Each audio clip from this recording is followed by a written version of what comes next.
Hello students, आज हम 9th class की मैथ्स का 10th चैप्टर जिसका नाम है हीरोन्स फार्मूला की एक्सरसाइज 10.1 का 5th क्वेश्चन करेंगे। तो चलिए इस क्वेश्चन को स्टार्ट करते हैं। क्वेश्चन है हमारा, sides of a triangle are in the ratio of 12:17:25।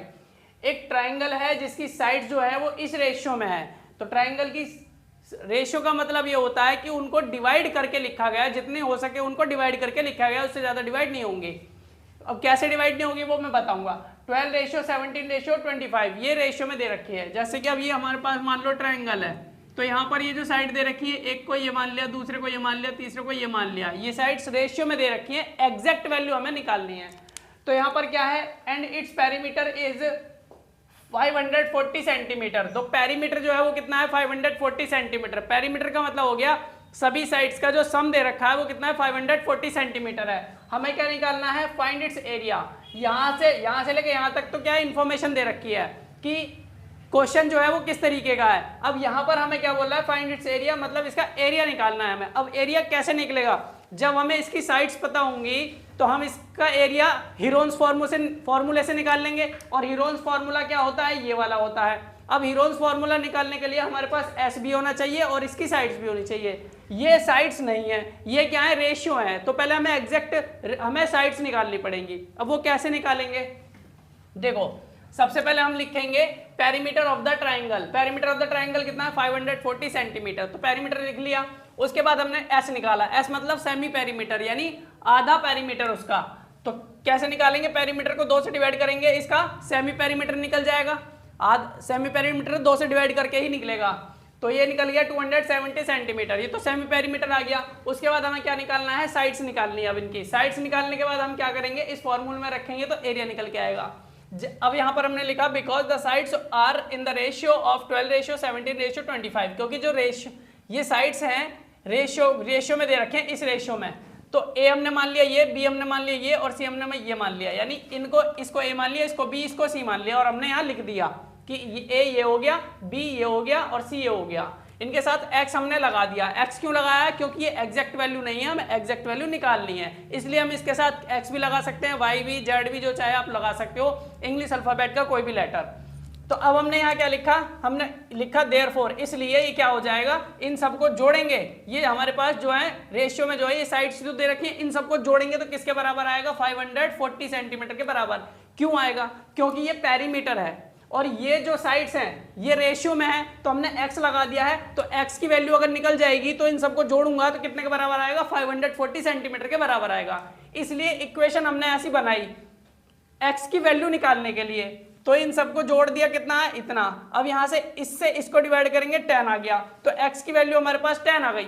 अब हमने 10 यानी x की वैल्यू निकाल ली, तो हम क्या कर सकते हैं, ये जितनी भी साइड्स हैं ये साइड्स निकाल सकते हैं। तो हमने यहाँ लिखा a बराबर कितना हो गया, a था हमारे पास 12x, तो x की जगह पे 10 रख दिया, मल्टीप्लाई किया तो 120 सेंटीमीटर, यानी साइड a निकल के आ गई 120 सेंटीमीटर। इसी तरीके से b था हमारे पास 17x, तो 17x की जगह पे 10 रख दिया, तो इसको मल्टीप्लाई किया तो कितना आ गया, 170 सेंटीमीटर।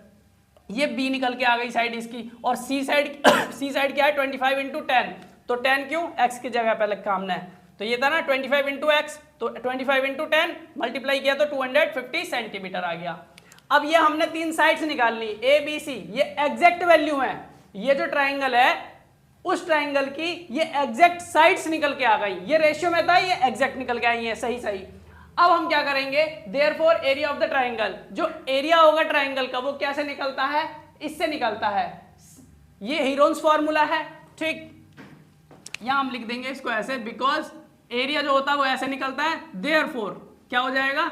अब यहां पर हम लिखेंगे, देखो s की जगह पे हमने लिखा 270 क्यों, क्योंकि ये सेमी पेरीमीटर है। और फिर अंदर भी ब्रैकेट के अंदर या s है, तो यहाँ s की जगह पे 270 माइनस a कितना निकल के आया, 120 देख सकते हो, तो यहाँ लिख दिया। फिर s की जगह पे 270, फिर माइनस b की जगह पे 170, क्योंकि b की वैल्यू 170 निकली है। और s की जगह पे 270, c की जगह पे कितना रख दिया, माइनस करके 250, क्योंकि c कितना निकल के आया, इतना।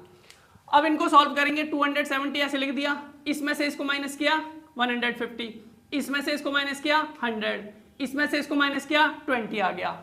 अब हमने क्या किया, इनके प्राइम फैक्टर्स कर दिए, इनके फैक्टर किए तो क्या है, इसको टुकड़े कर दिए, इसके प्राइम फैक्टर किए तो कितना आ गया, 3 9 10, इसको हमने तोड़ लिया, टुकड़ों में तोड़ लिया तो ये आ गया, यानी इसको मल्टीप्लाई करेंगे वापस यही आ जाएगा।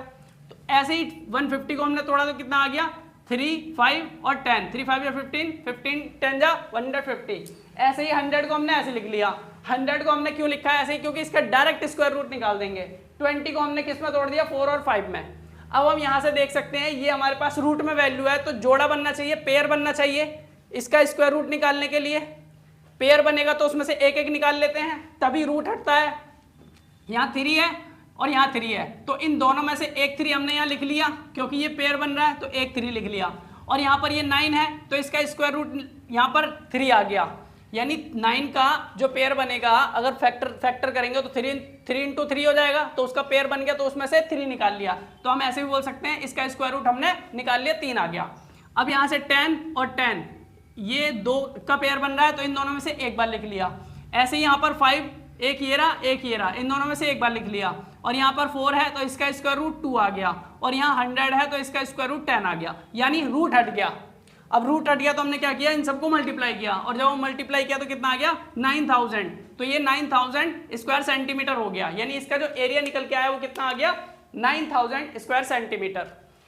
हमने लिख दिया, इसमें यही निकालना था फाइंड इट्स एरिया, तो हमने लिखा the required area. Required area मतलब जो चाहिए था, जो एरिया में निकालना था, जो चाहिए था। Thus the required area of the triangle is 9000 square centimetre.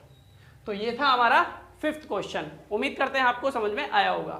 तो फिर मिलेंगे अपनी नेक्स्ट वीडियो में नेक्स्ट क्वेश्चन के साथ।